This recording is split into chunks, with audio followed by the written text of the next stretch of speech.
ಬೇರೆ ಬೇರೆ ಹಬ್ಬ ಹರಿದಿನಗಳ ಸಂದರ್ಭದಲ್ಲಿ ಪೊಲೀಸ್ ಇಲಾಖೆಯಿಂದ ಆಗುವಂಥ ತೊಂದರೆಗಳ ಬಗ್ಗೆ ನಾನು ಮಾನ್ಯ ಗೃಹ ಸಚಿವರಿಗೆ ಶೂನ್ಯ ವೇಳೆಯಲ್ಲಿ ಪ್ರಸ್ತಾಪ ಮಾಡಲಿಕ್ಕೆ ಬಯಸ್ತಾ ಇದ್ದೇನೆ. ಈಗ ದಕ್ಷಿಣ ಕನ್ನಡ ಜಿಲ್ಲೆ, ಮಂಗಳೂರು ಜಿಲ್ಲೆ ಹಲವಾರು ಧಾರ್ಮಿಕ ಕ್ಷೇತ್ರಗಳಿದ್ದಂತೂ ತಮಗೆ ಗೊತ್ತಿದೆ.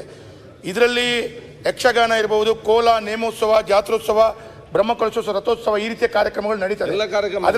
ಅದರ ಒಟ್ಟಿಗೆ ಸಾರ್ವಜನಿಕವಾಗಿ ಕೃಷ್ಣ ಜನ್ಮಾಷ್ಟಮಿ, ನವರಾತ್ರಿ, ಸಾರ್ವಜನಿಕ ಗಣೇಶೋತ್ಸವ, ಅದೇ ರೀತಿ ಶಾರದಾ ಮಹೋತ್ಸವ ಮತ್ತು ಹುಲಿವೇಷದಂಥ ಈ ರೀತಿಯ ಕಾರ್ಯಕ್ರಮಗಳು ನಡೀತಾ ಇದೆ. ಈಗ ನಿನ್ನೆಲ್ಲ ಮೊನ್ನೆ ಕೃಷ್ಣ ಜನ್ಮಾಷ್ಟಮಿ ನಡೆದಂಥ ಸಂದರ್ಭದಲ್ಲಿ ಬೆಳಗಿನ ಅವಧಿಯಲ್ಲೇ ದಿನದ ಬೆಳಿಗ್ಗೆಯಲ್ಲಿ ಸಾಯಂಕಾಲ 6-6:30 ಗಂಟೆ ಹೊತ್ತಿಗೆ ಬೇರೆ ಬೇರೆ ಕಡೆಗಳಲ್ಲಿ ಸಾರ್ವಜನಿಕವಾಗಿ ಹಿಂದೂ ಧರ್ಮದ ನಮ್ಮ ಏನು ಕೃಷ್ಣ ಜನ್ಮಾಷ್ಟಮಿ ಕಾರ್ಯಕ್ರಮ ಮತ್ತು ಮೊಸರು ಕುಡಿಕೆ ಕಾರ್ಯಕ್ರಮ ನಡೀತಾ ಇತ್ತು. ಆವಾಗ ಅಲ್ಲಿ ಪೊಲೀಸ್ ಇಲಾಖೆ ಬಂದು ಸೌಂಡ್ ಸಿಸ್ಟಮನ್ನು ಆ ವೇದಿಕೆಯಿಂದ ಪಡ್ಕೊಂಡು ಹೋಗಿದ್ದಾರೆ.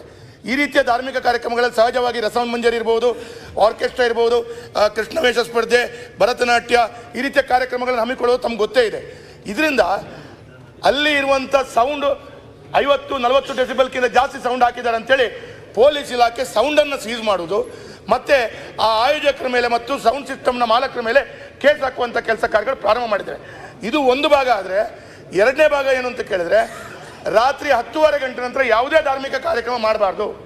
ಪೊಲೀಸ್ ಇಲಾಖೆ ಬಂದು ಮೊಸರು ಕುಡಿಕೆಯ ಆ ಏನು ಕಟ್ಟಿದಂಥ ಮಡಕೆ ಇದೆ, ಕರ ಅಂತ ಹೇಳ್ತೀವಿ, ಅದನ್ನು ಒಡಿಲಿಕ್ಕೆ ಹೋದಾಗ 10:30 ಹನ್ನೊಂದು ಆಯಿತು, ನಿಲ್ಲಿಸಿ ಮರುದಿನ ಮಾಡಿ ಅಂತ ಹೇಳುವ ರೀತಿಯಲ್ಲಿ ಹೇಳ್ತಾರೆ.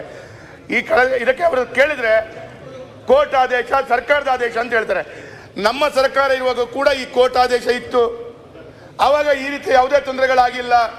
ಈಗ ಕಾಂಗ್ರೆಸ್ ಸರ್ಕಾರ ಬಂದ ನಂತರ ಹಿಂದೂ ಧಾರ್ಮಿಕ ಕಾರ್ಯಕ್ರಮಗಳಿಗೆ ಈ ರೀತಿ ತೊಂದರೆ ಆಗ್ತಾ ಇದೆ. ಇದಕ್ಕೆ ಸರ್ಕಾರ, ಕಾನೂನು ಏನೇ ಇರಬಹುದು, ಧಾರ್ಮಿಕ ನಂಬಿಕೆ, ನಮ್ಮ ಕಾರ್ಯಕ್ರಮಗಳು ಸರಿಯಾಗಿ ತೊಂದರೆ ಆಗದಾಗಿತ್ತು. ಇನ್ನು ಮುಂದೆ ಸಾರ್ವಜನಿಕ ಗಣೇಶೋತ್ಸವ ನಡೀಲಿಕ್ಕಿದೆ, ನವರಾತ್ರಿ ನಡೀಲಿಕ್ಕಿದೆ, ಇದಕ್ಕೆ ಯಾವುದಕ್ಕೂ ತೊಂದರೆ ಆಗದಾಗೆ ನೋಡ್ಕೊಳ್ಬೇಕಾದಂಥ ಜವಾಬ್ದಾರಿ ಸರ್ಕಾರದ್ದು.